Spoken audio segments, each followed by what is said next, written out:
and they don't realize how much of an impact it's making on their life until it's better. Right. And then they're like, why didn't I do something before?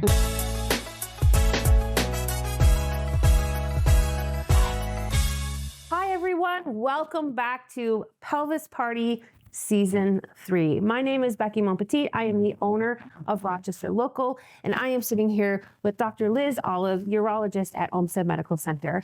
You may have wondered, where's Pelvis Party? We're here. We took some time off to rethink about Pelvis Party, dream, think about the future, and we've really put a lot of time and effort into what we hope will be the most helpful information as you navigate your pelvis. So with that, we're in a new little location. We hope you like it, but we're just gonna jump right into Dr. Olive. Thank you so much for being here. It's so good to have you. Dr. Olive and I know each other from way back, and kind of serendipitously reconnecting in this way has been so fun. So welcome to the Yellow Couch. So tell us a little bit about yourself. Thank you so much, Becky. I'm really excited to be here. I'm a huge fan of Pelvis Party and also the Yellow Couch, fairly urology theme. So I do feel like it's a little bit appropriate. You know, here we are, bringing in the Yellow Couch today. No, I'm honored to be here. I am originally from this area, from the Rochester area, many generations back in Rochester specifically. I grew up in Mantorville, Minnesota. So I'm a small town gal. Hubble House. Yes, the Hubble House, exactly. I did a lot of theater at the Mantorville Theater Company growing up. So, you know, it's wonderful to be back in Rochester. I joke that, you know, I took kind of a long and winding path to medicine, which, you know, we could get into great detail. It'd be a long story, but, you know, I did a major in Italian studies at University of Minnesota. Wow. And then I kept thinking like, oh, medicine. And eventually I was able to follow that path after several detours along the way. And I kept trying to leave Rochester. I keep joking. I kept trying to leave. And then I went to Michigan for medical school. And then I just kept coming back. It's a magnet. It is. It really is. And I think that, you know, I came back for training for residency in urology, and I have a family now. I have a young child, and I think I'm like, I never want to leave again, you know, and I love it here. It's an amazing and place you don't to be. have to. I do want to talk a little bit about your path to medicine. And when we first met, you were in a different career path.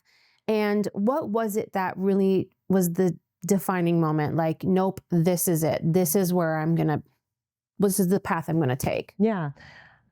I think medicine was always a little bit in the background, but I was a little bit like almost distracted by all the different things going on in the world. At the time that I was graduating college, we were, you know, the Affordable Care Act was coming into, or Obamacare was sort of coming into view. And so that was sort of a big shift in healthcare, or a potential shift. And so those were things that were really interesting to me, and thinking about like the populations and the community that we lived in was really important to me. And I think that ultimately I settled back on the idea of medicine being something that I could do to find my place in the community, which obviously medicine's a big deal in this community, right? A little bit. So it was sort of there for me, but you know, I felt like that was something where I could ultimately serve my community in a way that made sense to me. And that's really been amazing coming now ultimately, and I know we'll get to this, but when I came back to Olmsted Medical Center, I think one of my favorite things about working there is that I get that small town community feel. And so like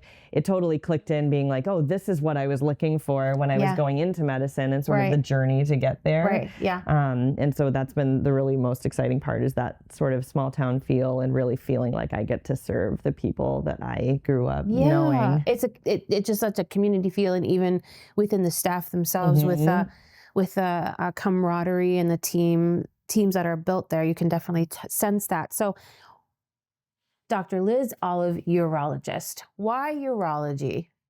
I love doing things with my hands. I always, you know, I crochet, I played piano a lot, and there were always things that I like to tinker. And so I always thought surgery seemed like the natural thing. I really tried hard to like everything except surgery in medical school. That's what they say, that like if you like anything else, don't do it, because it's really tough the training process is really tough for any surgical field. And I think that I just couldn't, it was like undeniable. I loved being in the operating room.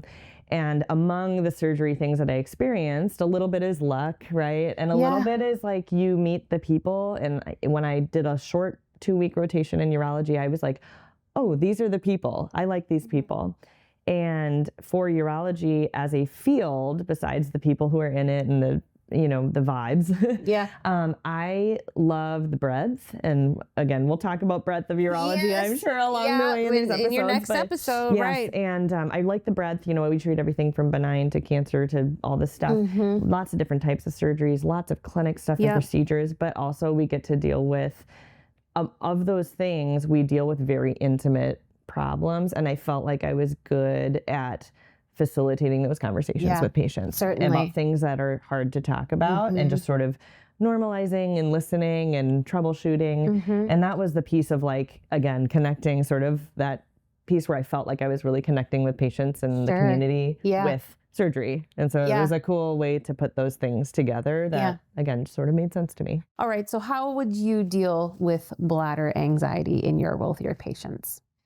As a urologist, this is a very common topic. As you can imagine, we talk about bladder and peeing all day. Very normal, and patients are like, oh, it's kind of embarrassing. And again, my role is to normalize, figure out what's going on, figure out what you need.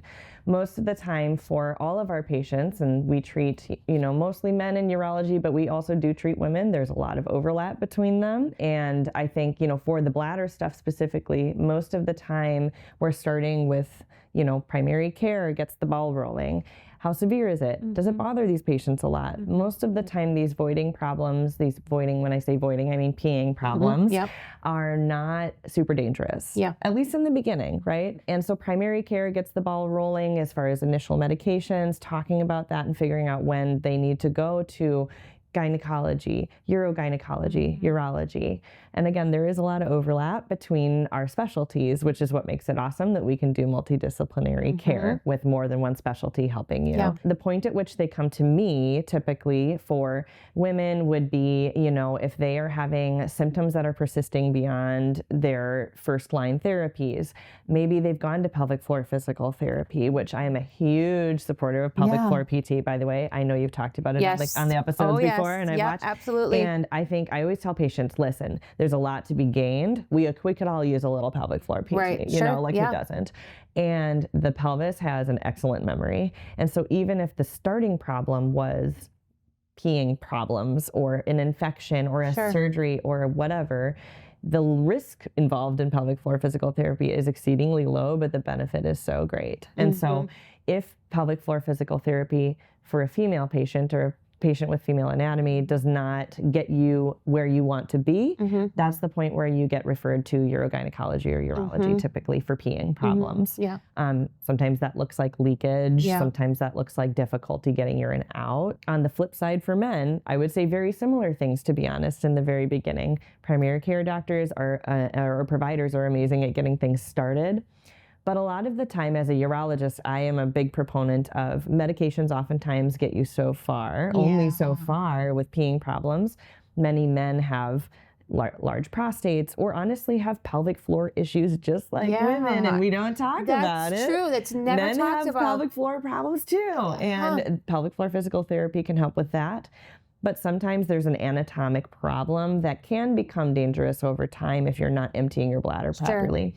And so for men, if medications are not helping you to a satisfactory level, or you have other complications with your voiding problems like infections, or you can't pee at all, you have blood in the urine, those are times when you need to come to a urologist and talk about what to do further. And sometimes that's other medication, sometimes it's surgery, sometimes less invasive things.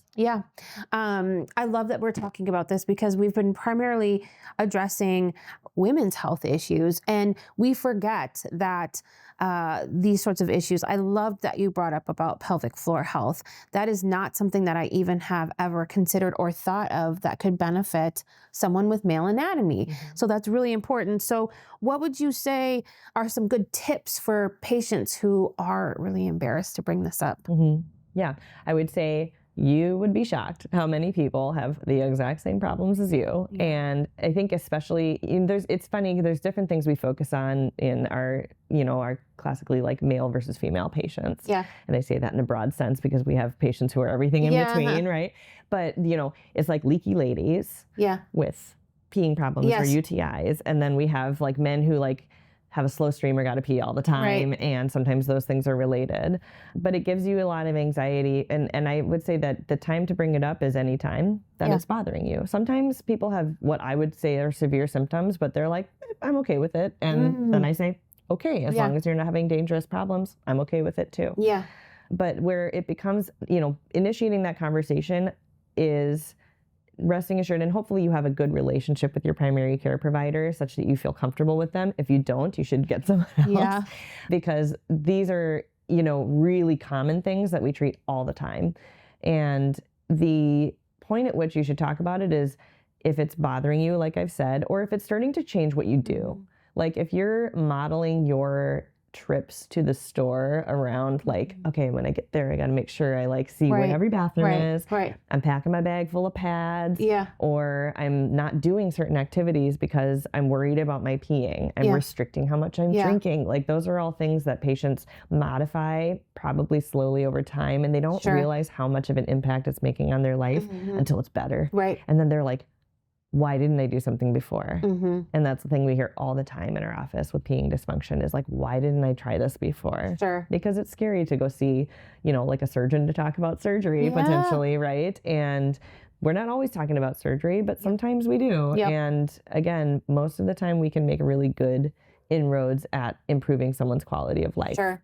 You mentioned surgery. What would be some surgical options? Like if someone comes to you and says, wow, you know what? I've tried medicine, I've tried therapy. It's really time for a surgical solution. What does that look like for you? And what are some surgeries that you might be performing in your department? Yeah. So a very common surgery that we do for male patients or for men or for people with prostates, really. Yeah. If the prostate is enlarged, oftentimes that can cause slow stream. And as a result, it can make the bladder overactive because it's like, oh, I have to work really hard to pee. Sure. And for context, before I answer your question about surgery, the prostate, if we think about pelvic floor, which we've talked about a lot in this podcast, for female patients with female anatomy, urethra, vagina, rectum pop through that pelvic floor muscle bowl. Okay. For men, urethra and rectum pop through, the prostate sits right on top of it. Okay. And so issues with the prostate can cause a lot of issues with peeing because the urethra runs right through it. So from your bladder down your pee channel runs right through that prostate. When it gets bigger, it pinches on the urethra and it can make it hard for you to pee, or where your bladder has to work really hard and it becomes urgent, frequent. You're not emptying all the way. Yes. And so surgeries that we do, for example, for an enlarged prostate, there are many types that we can do. In our practice, we tend to focus on endoscopic surgery through the urethra, where we carve out that enlarged tissue without making any incisions. And open up that channel. So you are peeing down a nice funnel instead of like a pinched off tube. It's all plumbing, right? People plumbers. So we're just opening up the obstruction, right? Otherwise, we can do it robotically. If it's a really large prostate, we can make small incisions and do that through the bladder with a small robotic surgery. Amazing. So those are a few options, but there are many others that treat enlarged prostates. And then for our female patients, we, if you're leaking because you're jumping on a trampoline or you step off a curb weird, and depends on how severe it is, we can do things like bulking agent in the urethra. Wow. We can do mesh slings that help support that urethra. Very common surgeries. Again, a lot of overlap between us and urogyne there. Sure, yeah. Or if your primary issue is your bladder is squeezing without permission, that's called overactive bladder. Or urge incontinence, different from the leakage of activity. Yeah. This is like bladder's just like, well, I gotta pee, and you can't get to the bathroom. Then we have a lot of things like, again, medications, or we can do things like Botox in the bladder, which we do oftentimes. Fascinating. Just like for the face, she needs a little relaxing. Oh, we do that for all of our patients who have urge incontinence. Men have this problem too. Or we can even do something like putting a bladder pacemaker near your sacral spine back here. Wow. And it just helps regulate things. Wow. There's a whole host of urinary problems outside of that, but those are some of the main buckets, right? Yeah. Wow. That's really fascinating. And as you say, when we talk about enlarged prostate, I mean, this is a joke that women have all the time, right? We're like, oh, we can't laugh. Oh, we can't sneeze. Oh, we can't whatever. And to think about people in our lives with male anatomy or, anybody who might truly be suffering and experiencing the same things as we are, and really inviting them into the conversation, just like we've done today. I'm so happy that you have been here and we're discussing these important topics, and we're going to have you on the next episode. So I can't wait for that. And if you'd like more information or to watch past episodes of Pelvis Party, you can find Pelvis Party wherever you stream your favorite podcast and on social media at Pelvis Party. Thank you so much for joining us, and we will see you next time.